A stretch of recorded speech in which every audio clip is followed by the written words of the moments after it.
Okay, hi there. This is Rob Canzaneri, and I'm starting our chapter meeting up for the data architecture chapter, and I would like to thank everyone for coming today. Today we have Tim, and he's going to be presenting on getting started tuning SQL Server performance. And I have Kenny online, and we're going to be helping out field questions.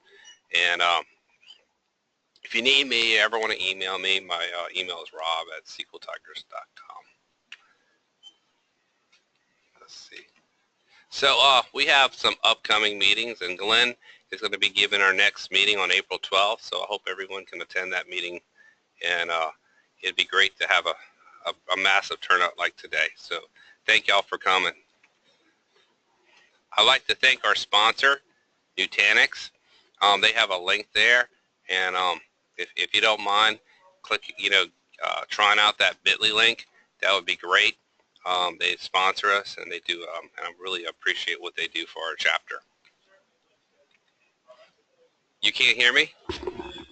No one can hear me? Tim, can you hear me? Uh-oh. Can anyone hear me? I'm back? Okay, great. I thought no one could hear me. So PASS has a lot of virtual chapters, and here's a few lists of them. And if you have time, log into the PASS website, and you can see the virtual chapters and sign up for great webinars. Here's some upcoming SQL Saturdays. So,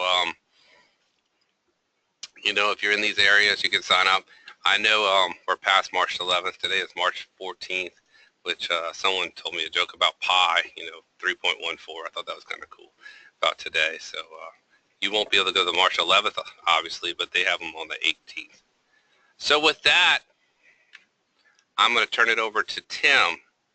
So I'm going to change it right now. Tim, can you hear me?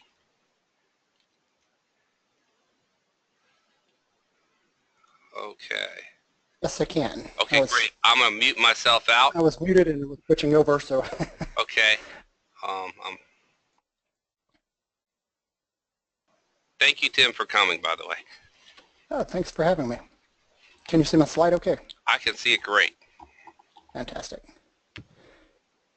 All right, we'll go ahead and jump in. This session is how to get started tuning SQL Server performance. This session kind of came to be from a popular blog post I put out called Common Things Administrators Miss, where I was stepping through some of the instance level things that are not configured or enabled out of the box when you install SQL Server. Because we all know that SQL Server is a great tool, but going through and doing a setup, next, finish installation, and then just starting to shove data into it, it works for a while, but once you hit a tipping point, things can turn sideways. And there's a lot of buttons and dials and things that we can configure and things that we can do that makes SQL Server just run so much better. So we'll cover those things first, and then we'll dive into how you can go through and start tracking and doing workload workload tuning and so forth. So we'll get started. So I am with SQL Skills. We have a great team: Paul Randall, Kimberly Tripp, Aaron Stellato, Glenn Berry, Jonathan Cahias, and then there's me. We do instructor-led training known as our immersion events. We've done these all over the world.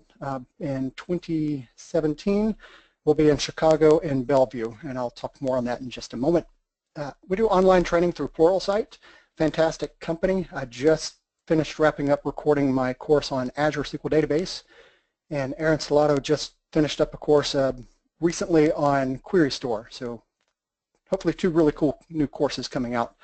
We do consulting, health checks, hardware, performance tuning, upgrades, all that kind of stuff.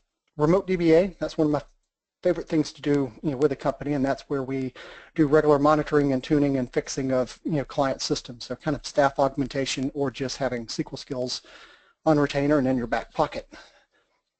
Conferences, PASS Summit, SQL Intersection. SQL Intersection is coming up this fall in Las Vegas. It's always a great show, chock full of some top talent. And kind of a takeaway from this slide is if you're currently not a SQL Skills Insider, kind of encourage you to do so. We don't do the markety, spammy type emails. Paul sends out a newsletter every couple of weeks. and it has SQL Server tips, tricks, always includes an insider video with some new cool thing that we've come across or a common trend that we're seeing. So we'll document that and put it out through that newsletter. So the only way you get those things is being a SQL Skills Insider. I mentioned the immersion events. Our schedule for 2017, April and May will be in Chicago. September will be in Bellevue, and then back in Chicago in October. A lot of classes to choose from. Something I want to highlight is we have brand new classes coming this fall in October, and that's one on Azure that I'm teaching, and then one on upgrading to SQL Server 16 that Glenn Berry and myself will lead that one. So you can find out more at sqlskills.com/training, and then more about the consulting side, our health checks, we have a discount running on those. Takeaway here, my contact information, tim@sqlskills.com. I blog, and then I always like to point out the little trivia about Tim. I'm into electronics, aquaponics, and I farm chickens, goats, and tilapia. Pluralsight, make Paul do some work. Send him an email, paul@sqlskills.com. In the subject line, put user group Pluralsight code. He'll send you a code for 30 days of all SQL Skills content, which is now pushing 150 hours with the latest courses that just released. And I mean, it's absolutely free. No credit card, no catch, just enjoy all the SQL Skills courses for 30 days. So what are we going to cover today? What are some of the things I'm going to talk about? And starting off with statistics, index maintenance, memory settings, max degree of parallelism and cost threshold for parallelism, tempdb, and then power savings. And then we'll dive into looking at finding costly queries. So having out-of-date statistics. So statistics are very important because that's what the query optimizer uses to generate the execution plan. If it has bad data that it's working with or out-of-date data, it's most likely not going to choose the most efficient plan for that workload. And that can lead to high CPU, all sorts of bad things within SQL Server. So we need a process to manually update those statistics. Now I've had people say, well, hold on, I have auto-update statistics enabled. I'm like, yes, that's a default setting, and that's great. However, auto-update statistics kick in when approximately 20% plus 500 rows of data have changed. Now if you're dealing with a table that has multiple years worth of data, so let's say we have 1 million rows of data, and that's 5 years of data. Well, 20% is roughly a year of data that would have to be modified, added, updated in some way, plus 500 additional rows before the statistics would automatically update. So we recommend a manual process. And Ola Hallegren has a fantastic script for doing this, and it's part of the index optimize procedure. So you can configure that, and it will track, and when there's been row modifications, it will update statistics. Or you can roll your own using sp_update stats, and there's different parameters and things that you can pass and to tell it, like do a full scan, and so forth, to update those statistics. So I mentioned, the impact is with the query optimizer using these to generate the plan. Bad data, I always like to say, if you'd like to go back, or would you like to go back 20 years with the knowledge you have today? And of course, just about everybody would say yes. So no different with the optimizer. It needs to have all the facts, all the data in order to make the best decision. You can't really go back and do things in hindsight. So I mentioned the index optimize procedure. Well, fragmentation, not having proper index maintenance in place. Fragmentation can be very bad on a system. Whether you have solid state disk or not, fragmentation is still a kind of a silent killer. And what causes fragmentation is inserts, updates, and deletes. So basically, if your database is active, your new data is coming in, indexes are going to be fragmented. Microsoft put together a white paper many years ago to discuss and look at what is the true and actual impact of fragmentation on a system. And what they found out was, based upon the size of the environment and the amount of fragmentation, it could negatively impact performance from 13% up to 460%. That's kind of a big number. I mean, working with a large bank for many years, we've spent millions of dollars on new hardware and different machines and compression tools and quality management systems and different things to try to improve performance, to try to get more bang for our buck. If you have a silent killer like really out-of-date statistics and high levels of fragmentation, and you fix those couple of things, and now processes that were taking hours to run or running in minutes. I mean, that's a huge, huge improvement. And I always thought this was some kind of edge case, that Microsoft contrived some unique example that would never exist in order to get a 460% metric. Until a few years ago, I was working with a client, and I was hired to migrate a 3.5 terabyte database from one hosted server to another that had more processors and faster disk. And my job was not to solution anything. It was simply to migrate the data, bring over the users, and just a server migration. So I did that, and come to find out the reason I was brought in was the gentleman was migrating to a bigger, faster server to try to decrease an ETL process. So I pre-staged everything, and when it came time to cut over, it was about 10 minutes or so of actual downtime because I already had the database scripted.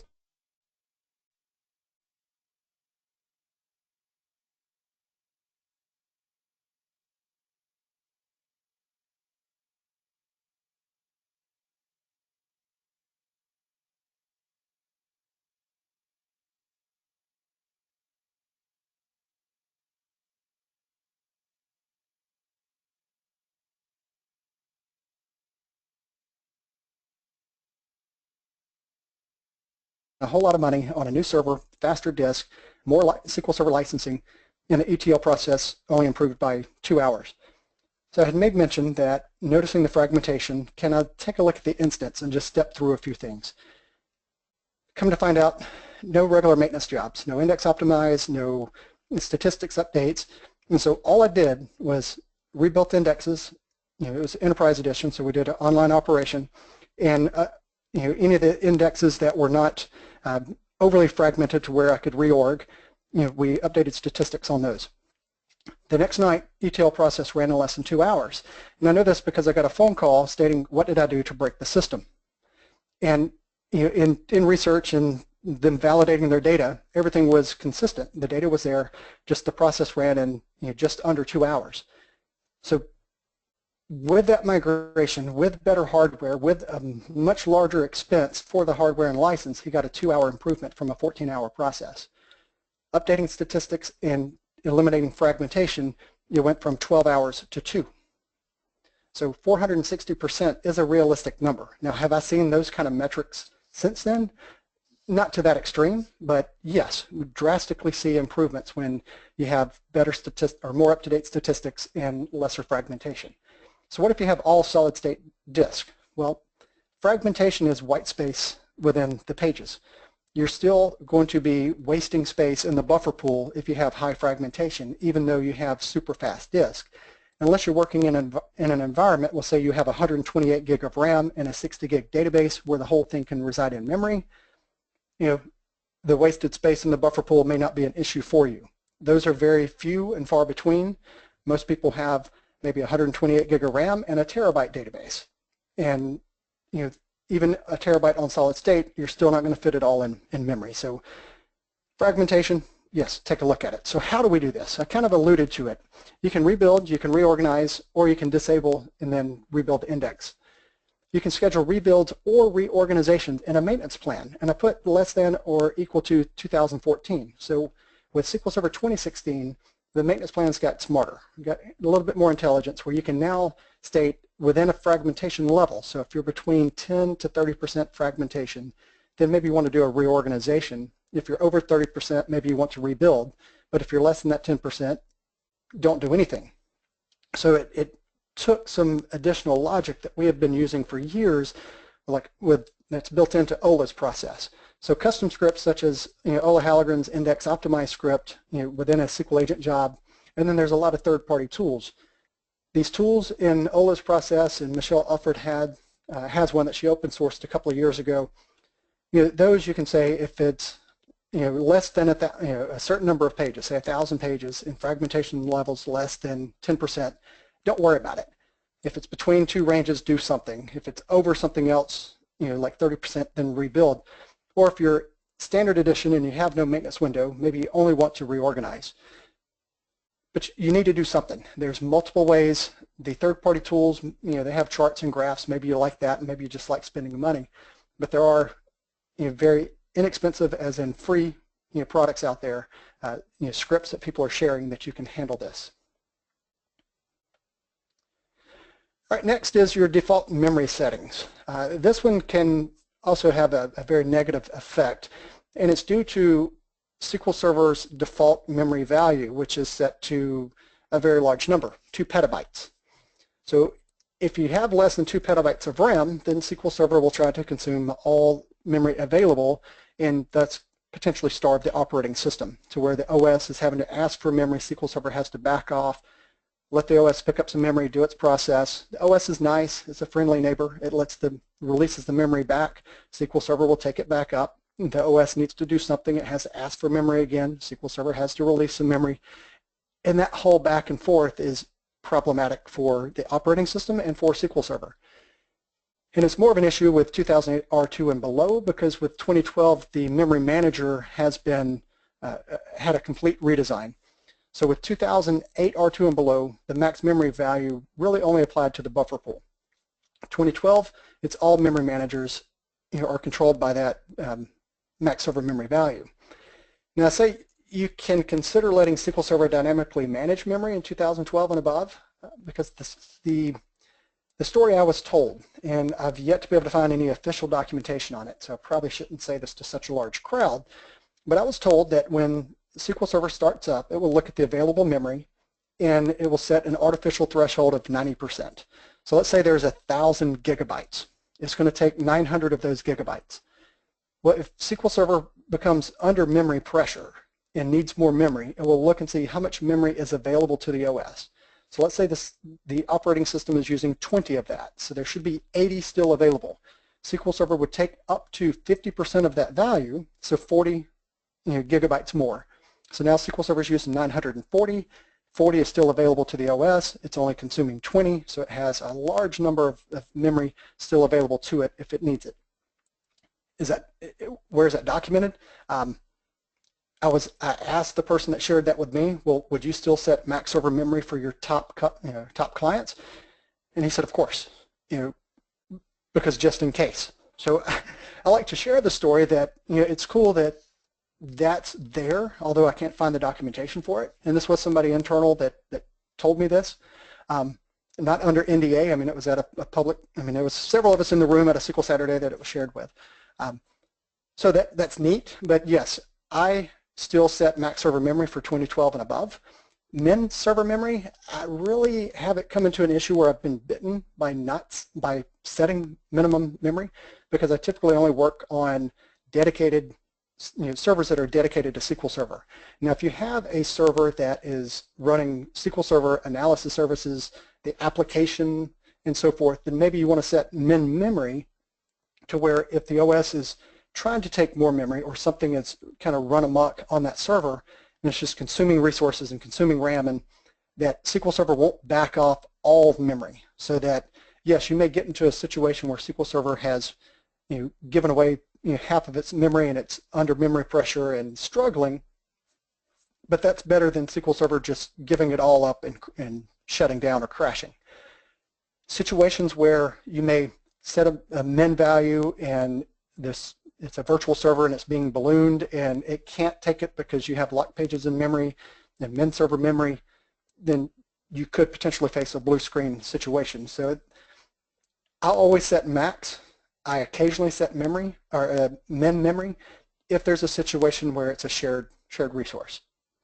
But the key here is making sure you have a max server memory value. All right, next, max degree of parallelism and your cost threshold for parallelism. Out of the box, max degree of parallelism is set to 0. That means that SQL Server could use an unlimited number of CPUs to execute the parallel region of a query, unlimited meaning the max number of logical cores that are on that machine. Now, is that a problem? Well, on machines with very large number of cores, it potentially could be. You get into kind of a situation where you have too many workers or the workload's being divided up too much, and it would be much more efficient if a fewer number of cores or threads process that. Think of the situation where if you had to try to train some people to do a task and it's quicker and easier for you to just do it yourself. Similar situations. The analogy I like to give is think about a football field or soccer field. If you had to cut that grass with a single little push mower, and it was going to take you 4 hours to cut the grass, that's a lot of work. If you called 3 of your buddies to come over and you all took a corner and you met in the middle of the field, theoretically it would take you an hour each. Still 4 hours of time, but you divided it among 4 individuals. You call 7 of your friends, and then you all start in quadrants and you cut your little section. Could potentially be done in 30 minutes. Well, if you're on a server with 128 cores, let's say you called 127 of your friends, now there's 128 of you out there trying to cut that. Is it going to be 1/28th of the time? No. Is it going to be less than 30 minutes? Maybe, maybe not. You're going to be getting in each other's way. You're going to be cutting over the same pieces of lawn. Somebody's likely going to get their foot run over. I mean, it could be very problematic. So a fewer amount trying to do the work.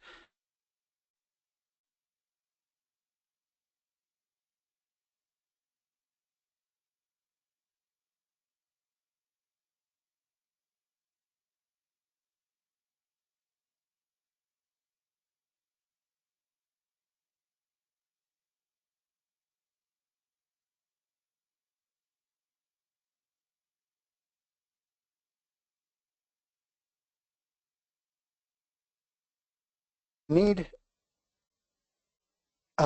we need something we need to increase that value so that queries have to be more expensive before they try to go parallel to begin with. So we recommend a value of 25 to 50 based upon your environment. Now for parallelism, or the max degree of parallelism, what is the right value? Well, Microsoft, again, they went through, did a lot of testing and things, and what they came up with was if you have 8 or fewer processors, you can leave it at 0, or you can set it to n, with n being the number of cores, or the number of logical cores. So let's say you have 8 processors, then start with 8. If you have 4, you can do 4 or 0. Now, virtual machines, this is where, for me, it almost becomes a non-event or a non-concern with virtual machines that have 8 vCPUs or less. Them being set to 0, 0 is essentially 4 or 8 or whatever the number of vCPUs are.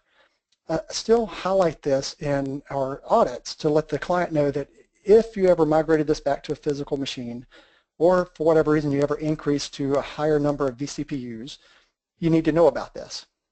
And then the cost threshold for parallelism, like I said, we always increase that to a range between 25 and 50. And Jonathan Cahias, I swear, one night either he just couldn't sleep or something was going on with him, and he went through and wrote a blog post on how you can go through and find which queries are still executing parallel, what their cost threshold was, so that you could then go and take that query and try to tune it and see, can you tune it and make it more efficient? No, it's completely tuned. Then will it function better with a max stop of 1?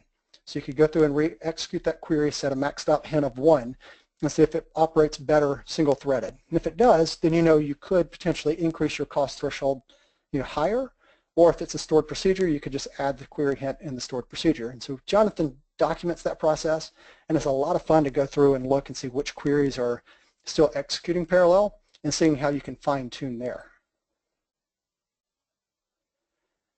All right, tempdb. This one is always fun because tempdb out of the box is on 2014 and less, in earlier versions, is not configured to best practice. It's modeled after the model database. You have a single data file, single log file. The data file is usually 1 megabyte, auto-grow by 1 meg. Your log file is a meg and auto-grow by 10%. And that's not good because the entire instance relies on a single tempdb database. Now, a good trivia question is how often should you back up tempdb? It's a very critical database. The entire instance relies on it. Well, you can't. Go try. Backup database tempdb to disk, it will fail. Now, could you take a snapshot and do other things? Sure, but within SQL Server itself, no, you can't back up tempdb. So what do we need to do with tempdb? Since it is a critical system database and so many things rely on it and utilize it, you need to have multiple tempdb data files to contend with contention. So you have PFS, GAM, and SGAM contention. PFS is the first page in the data file, GAM is the second one, and SGAM is the third. So by default, with your PFS only repeating every 64 meg and GAM and SGAM every 4 gig, you have a single PFS, GAM, and SGAM page. So they're going to be very, very busy on that tiny database with a single file and being so small. So you'll end up with either PFS, GAM, or SGAM contention, or all three. To combat that, you want to have more data files. So how many do you need? Old guidance, back in the SQL Server 2000 days, was 1 per core. That's not relevant today. Microsoft finally came out a few years ago with a new an article that states if you have 8 or fewer processors, then 1 per core. Greater than 8, start with 8, and then increase by 4 based upon file contention. So again, it doesn't matter if it's a virtual machine, a physical box, you need to right-size tempdb. Now, if you don't have contention today, that's not saying you're not going to have it tomorrow. So good practices always, follow this best practice with multiple tempdb data files. You want to set them to the size that they typically grow to. So how big does tempdb need to be? Well, it depends. Depends on your workload. So a good rule of thumb is your box already exists today. It's been up and running for several weeks. Take a look at the size of tempdb. All right, it's 4 gig in size. It's a virtual machine with 4 vCPU. I need 4 1 gig data files. And they need to be equal size because tempdb follows a proportional fill method. So as one file grows, they all need to grow at the same time or by the same amount. So they need to start off with the same size. Otherwise, tempdb tends to beat up on the biggest file. Now, trace flag 1118 says when an extent is created, create all 8 pages at once versus creating a page and a page and a page. So this helps eliminate some of the contention. So we always say turn on trace flag 1118, just always. By default in SQL Server 2016, this behavior is on for tempdb. With 2016, trace flag 1117 behavior is on as well, which says when one tempdb file grows, grow all of them at the same time. We don't recommend that for 2014 and below as a always. Turn it on. Reason being is that's instance level behavior. So if you have another database that has multiple files in the same file group, it will take on that same behavior. Now, what's the chances of you having that and with tempdb? We don't know, and we're not going to risk saying always have it on and it potentially have a negative behavior. So we recommend 1117 on a case-by-case basis on SQL Server 2014 and below. But we were very excited to see 1117 and 1118 on by default in 2016. Also, SQL Server 2016, when you're installing it, it will look to see how many CPUs or logical cores are on the machine, and will create the number of files based upon this logic for you. Let's say 2016 attempts to handle this because the auto growth sizes are still relatively small. So I think by default with the 2016 when you're installing, it sets auto grow to 64 meg versus 1 meg, which is a tremendous improvement. However, depending on the size of tempdb and your I/O, your disk and everything else, 64 meg may still be a small amount, and you want that to be a half a gig or gigabyte auto growth sizes. So it's a huge improvement. Definitely appreciate the effort, but you may end up still needing to change the auto growth sizes of tempdb data files with 2016. All right, we'll keep moving.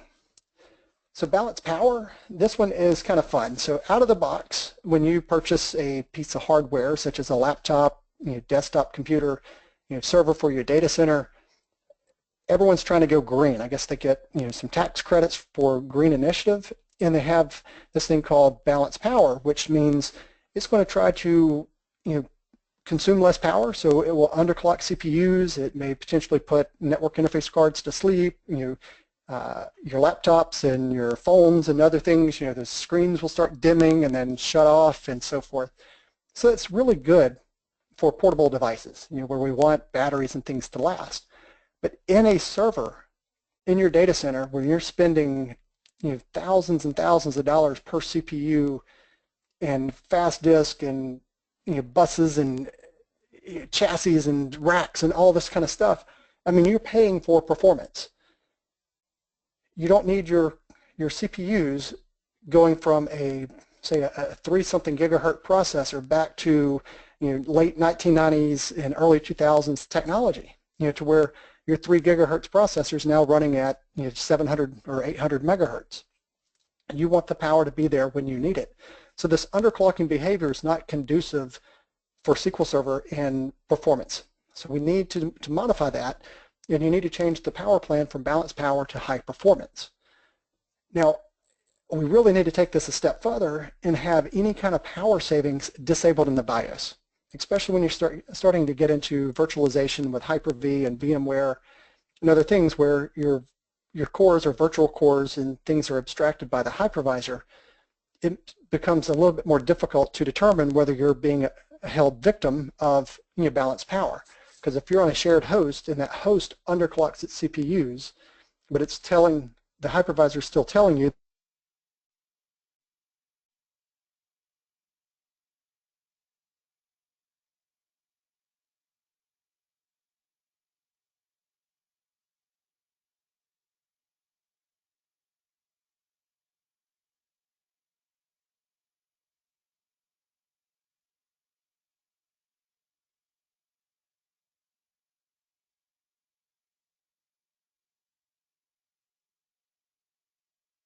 say download the executable in a zip and then just run the CPU Z executable. It doesn't have to install anything, it's self-contained executable. You run it, it's a nice graphical display of the CPU that you're running, its actual clock speed, and then what you're running at. So it's a great way to see whether the CPU on the physical machine that you're on is being underclocked. And then I'd also mentioned about some power savings can put your network interface card to sleep, which if you're in a clustered situation, that probably shouldn't happen because the heartbeat should help keep things awake. But if it didn't and all of a sudden now your NIC went to sleep, does that trigger a failover event? Most likely if it can't be reached. So that could be really bad. So now we can flip over into a demo and take a look at some things. Unless we have any questions related to the slides, we could go ahead and field some of those now.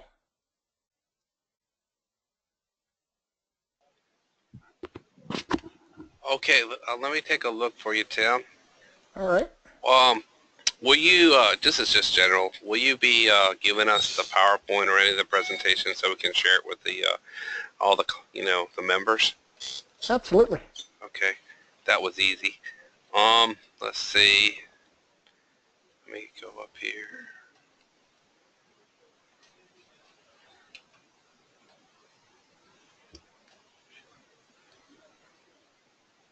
There seems some we've had a few issues with sound, and I don't know if that's been I'm hearing you fine, so I don't know if that's other people's boxes.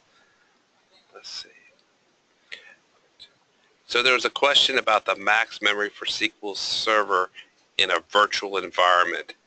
I think you may have covered that.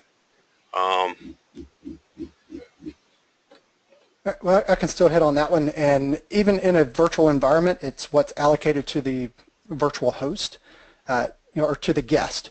So if your guest has been given 64 gig of RAM, then yes, you would want to, and I believe on that slide I had a link to a post from Jonathan Cahias that has a good starting point. So for less than 16 gig of RAM, for every 4 gig, give 3 to SQL Server, 1 to the OS. So if you're at 16, it would end up being 12 to SQL Server, 4 to the OS. After 16 gig of RAM, for every 8 gig, you give 7 to SQL, 1 to the OS.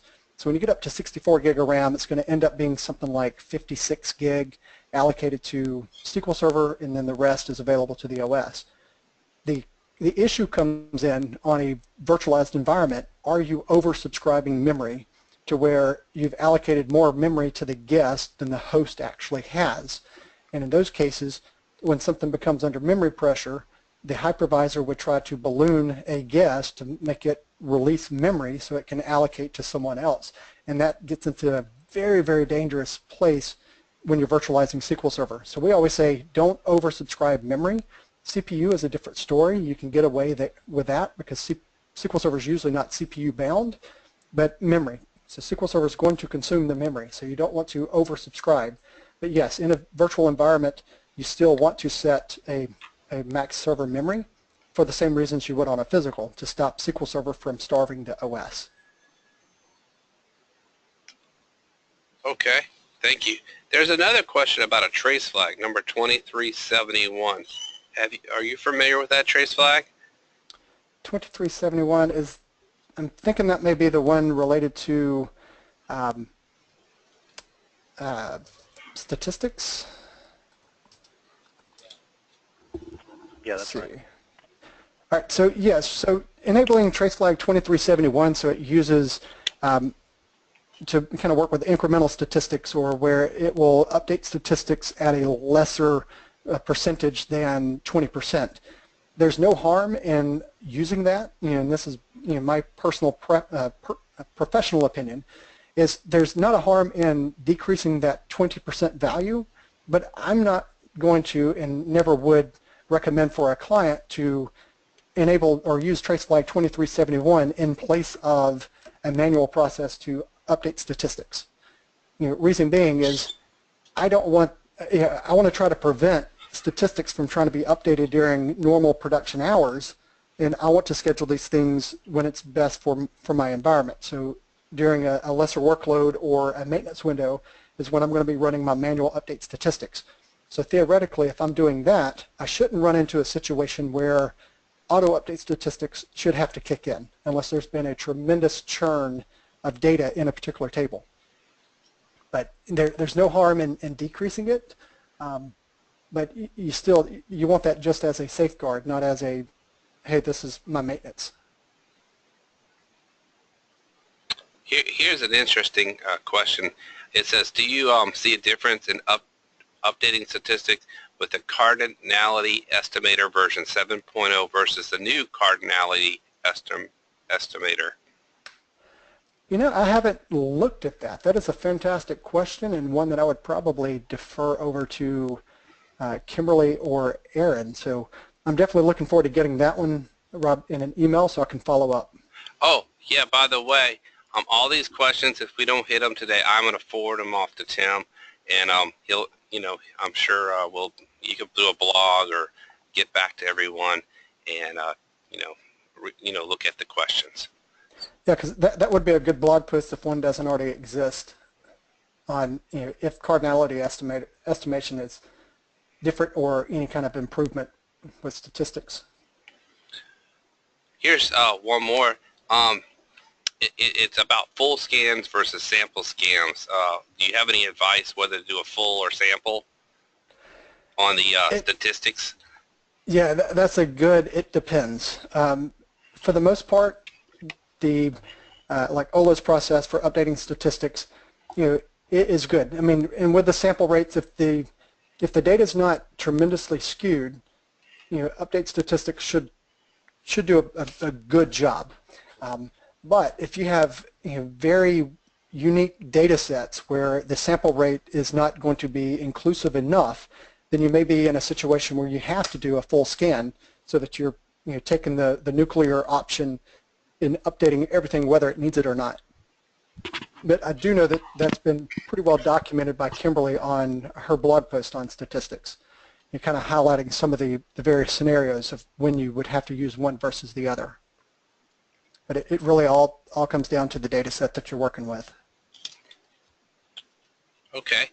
We'll hold off some more of these questions till later in the session because I don't want to run out of time. So thank you. So what we're going to do now is jump into some demos. And when I get called in, so we have a client that calls up, says, hey, we're having performance issues. Can you take a look at my environment? One of the things that I like to do, if time is permitting, is to quickly go through and do a quick check through the instance. So I'm going to look at things. I'm going to go into properties and then take a look at advanced. I'll scroll down and look and see what cost threshold for parallelism is. So for my local instance, I've already set cost threshold to 50, and my max degree of parallelism is set to 0. Well, if I go into Task Manager and I take a look at performance and I see I have 6 processors allocated here, the max degree of parallelism for 0, well, it still falls within 0 to 8. I'm running 6, so 0, I can only use up to 6. So I know that's probably not going to be a red flag in this environment, so I'll kind of keep moving on. I'll take a look at memory. Now see here, I have not set max server memory. So max server memory on this server is set to 2 petabytes. I don't have 2 petabytes of RAM on this instance. I only have 12 gig. So that could potentially be a problem if I'm consuming, just tons and tons of memory. But I'll look at this particular instance, I'm not consuming. I'm not pegged out on memory. So that would be chasing a false, kind of a false flag at this point. Although I would follow back up with the client and say, hey, we need to modify this. So I would step through and look at some of these things. I would look at their maintenance, their SQL agent jobs and see, do they have any maintenance processes for statistics and fragmentation. Usually that's just something that I would ask, see if they could come back with a decent response. So let's say I've gone through and I've checked all the instance-related things and we're still having performance issues. I want to look at weights. What is the server waiting on? Is it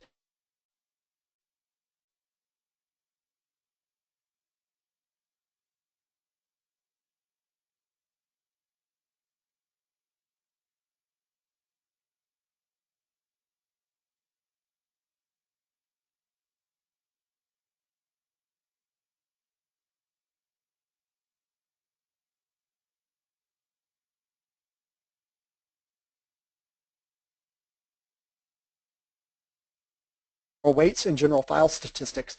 And then he has one for weights and weights over time and file stats over time. So I think his blog post on the weights is, tell me where it hurts and things like that. So you can quickly and easily find these scripts, and I'll provide a follow-up email to the group with the direct links to the various scripts. So what are we looking for? So if I take a look at latency, and I've already got a result set here, so I'll take a look and I see that my overall read latency is 113 and write latency is 24 for my AdventureWorks database data file. So file ID 1, that's my data file. File ID 2 is going to be my log file. So I have quite a bad latency for reads and writes as well. So Microsoft states that anything over 20 milliseconds in read and write latency is pretty bad. That you're starting to look at disk I/O subsystem type problems. Now, in reality, is that true? Well, I like to see latencies in single-digit numbers. But if your workload, if you're working in the 20s and 30s for read and write latencies, and things are okay, then okay, maybe it's not so bad for you. Maybe if you start getting into the 50s, 60s, or 100, then it becomes problematic for your environment and your users. So yes, there's recommendations, but what is somewhat subjective based upon your level of pain that you can accept from disk latencies. So we look at weight statistics. So weight statistics in Azure SQL database, you have a new DMV for DM weight stats. For regular systems, you have sysdm OS weight stats. So when you start looking at weight statistics, things will come up. This particular instance, page IO latch, SOS scheduler yield, and then write log.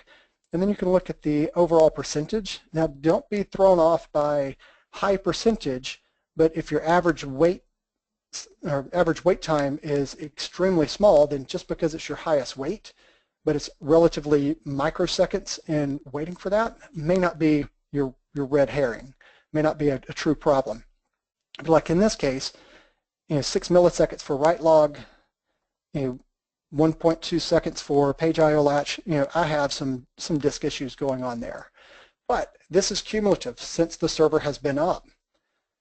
This could include running checkdb, running your backups, running index optimizations, running all this other stuff, all your ETL processes that are just nuking your environment.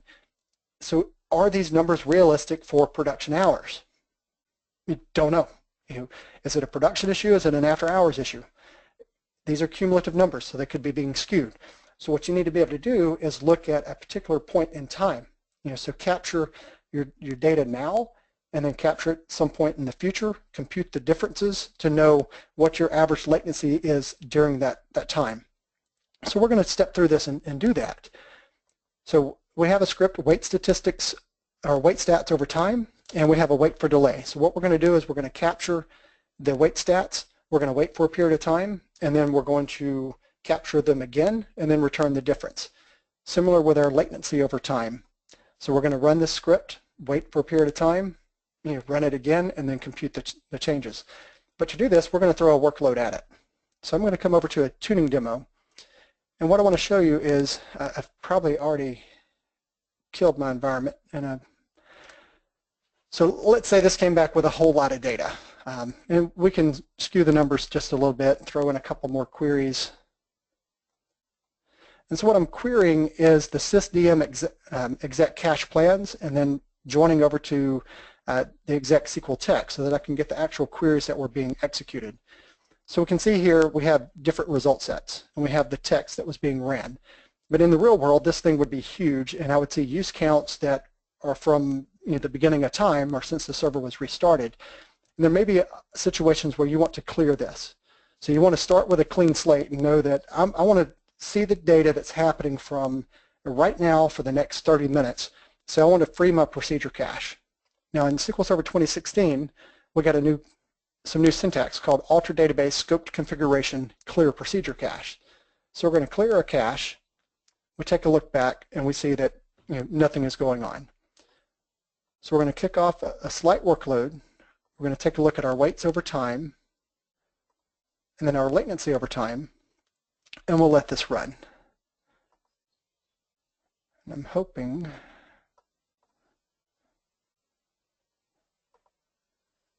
good, so that index didn't exist. We'll go ahead and let this run for a little bit longer.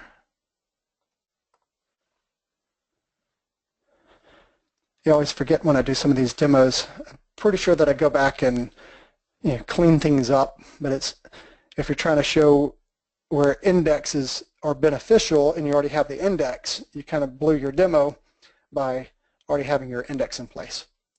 All right, so these are still executing. They're only running for a minute, so we have a couple more seconds to run.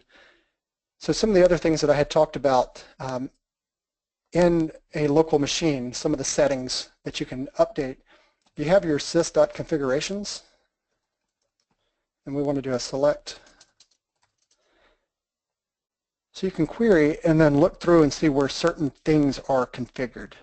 So like our cost threshold for parallelism, we see a value of 50. Its default was 5, so we've increased there. Max degree of parallelism, you can see. You're optimized for ad hoc workloads and other settings that you would tend to modify with a new install or a best practice configuration. You can get all that information from the sys configurations. So you can do a quick search and just grab the values and so forth and see what's going on your particular instances. So our waits over time finished, and we see our write log was our highest percentage, almost 90%, and our wait was 0.04, so 4 milliseconds on write log. We look at our latencies over time, and now we can see that our read latency was 116. Write latency 17 and 12. Not really sure what was going on there because all we were doing was doing reads. So still decently high write latencies, but our read 116, not good. So let's take a look. So we have a workload that we've created. We've looked at our waits over time, disk latencies over time. We see some things that we're not overly excited about.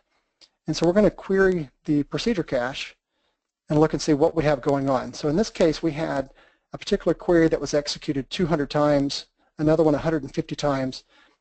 So we want to take a look at that actual query, and we want to look at the actual execution plans. We're going to make sure that we have include actual execution plan selected. We're going to execute the query. We take a look at the execution plan, and we see we had an index seek and a read lookup. So we need to create an additional index or modify an index so that we have a proper index seek. So create our index.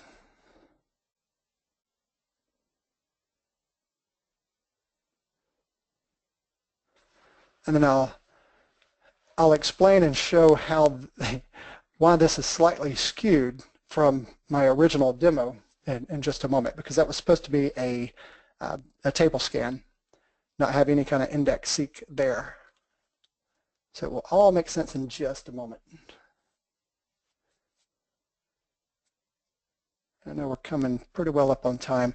So I showed you where the min-max server memory settings are within the instance, your max degree of parallelism and cost threshold for parallelism, where those are located. Now things with your weight statistics and file statistics,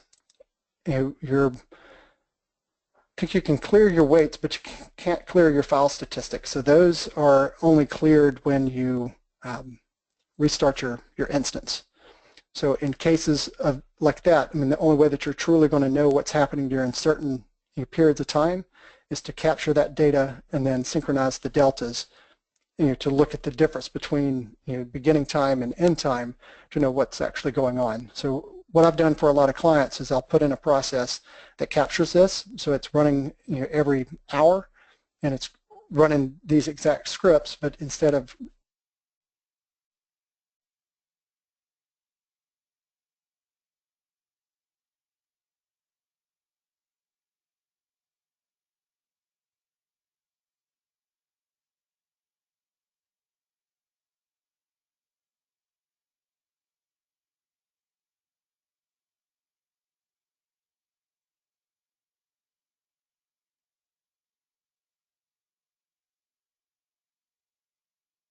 an index seek. So now the estimated subtree cost for this query dropped to 0.003, whereas I know before it was in the double digits, so it's like 12.0 something percent. So we got, excuse me, no, it was in the 12. So that would have been a parallel query with a default value of 5 for cost threshold, and now it's down to 0.003. Now, why did this come up and previously show me that it was a index seek with a RID lookup, or that bookmark lookup? It's because the demos that you've been seeing right now have been being run against an Azure SQL database. So the reason that I had to run alter database scoped configuration, clear procedure cache, is because dbcc free proc cache would not work. You can't run those types of statements against Azure SQL database. So in looking at going into the Azure portal, we go to AdventureWorks. I had been demoing for my Azure course the auto-tuning feature. So there's an index advisor that's built in, and you can see the DTU percentage. So you see the activity from us just kicking off and running those demos. You have performance recommendations. So this is your index advisor. And we see it's currently evaluating an index on that sales order detail big table. So it's already trying to apply an index on that query, because I had been running it to generate workload for other demos. And so that's what it had gone in and skewed. So in the automatic tuning, I have create index enabled, but drop index recommendations only. So it will recommend a drop index if it sees a duplicate, but it will automatically create an index for me based upon the workload that it sees coming through. And I was able to generate enough workload consistently for enough days that it recommended an index. So kind of neat, and that you'll also get to see tuning in Azure SQL Database. So you see that all the instance level things that I talked about, configuring cost threshold, your max degree of parallelism, cost threshold for parallelism, tempdb, none of those things you can do in Azure.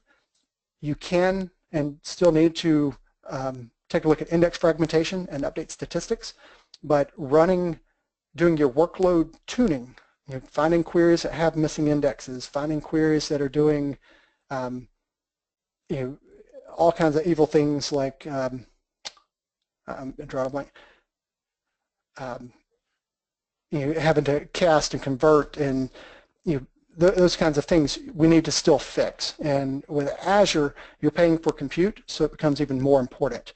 But with this was just one example looking at which queries are executed the most. Glenn Berry, you need to Google Glenn Berry diagnostic scripts. He updates them almost every month.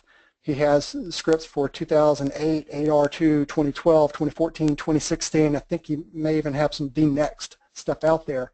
So as new DMVs are coming out and different ways of taking a look at those DMVs, he's keeping up with all that. He's kind of the central repository for all of us consultants out there, and I've been using his stuff for many years prior to joining SQL Skills. I think it's just so neat to get to work with that guy that maintains all that stuff. But it's a courtesy that he does and provides those out to the overall community.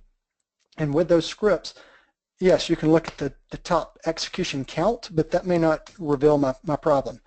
He has scripts that will show you, queries based upon top CPU, top I/O. I mean, every way that you can slice and dice and look at this. So if I'm seeing extremely high, write latency, I may want to look at which queries are generating the most write I/O. I have excessive, read latency. I want to see which queries are, filling up the buffer pool from, doing either select stars or don't have proper indexes that are, pulling back way too much data. So you can look from disk. I have excessive, CPU. Which ones are doing, a lot of compute that we can go through and look at, or all the different ways. So you can take those scripts, you can get back the actual query itself and do the exact same thing. Go look at the execution plan, see what is going on. If there's opportunities to tune, there's tools out there like the Century One Plan Explorer that give you a much better window than just your built-in execution plan, so that things are weighted and shows you, and the pro version can make recommendations and things. So lots and lots of ways of tuning. So this particular session I put together for people that are brand new to SQL Server, that are not really sure how to go in and start tuning, as well as developers that are fantastic at writing code but may want to know better how to go and tune their code, how to look for it, or those developers that are all things, and they had to install SQL Server, but they're a developer, but they're responsible for the instance. You just saw a good number of things that you can go and right size for your SQL Server instance and get running best practice that can help tremendously, as well as how to start diving in and looking at particular queries that could prove to be problematic. So with that, we're almost at the 2 Central, 3 Eastern time. If there's a few questions, I can take those now, and then any that we can't get to, I will definitely make sure to follow up and send you a follow-up email, because I learn from your questions. If it's stuff that I covered here today, absolutely send those in. If it's other general questions related to SQL Server or farming goats, chickens, or tilapia, you can send me those questions too. Email address is tim@sqlskills.com. Tim, there is a question about you were mentioning Glenn scripts. What would you recommend to go find Glenn scripts? That's easy. So we're not bound by Microsoft, but if you go to bing.com and then just Glenn Berry, oh, well, look, they're there. So take any of those. So we'll say Glenn Berry Diagnostics. And then, okay, well, the top result set may work. And there they are. So I said every month, or they're about every month, December, January, February. So they're out there. So you can click continue reading on one of them, and then it will come up and then list the different ones for different versions. And I said he probably has them out there for vNext, and absolutely he does. I mean, the guy is incredible.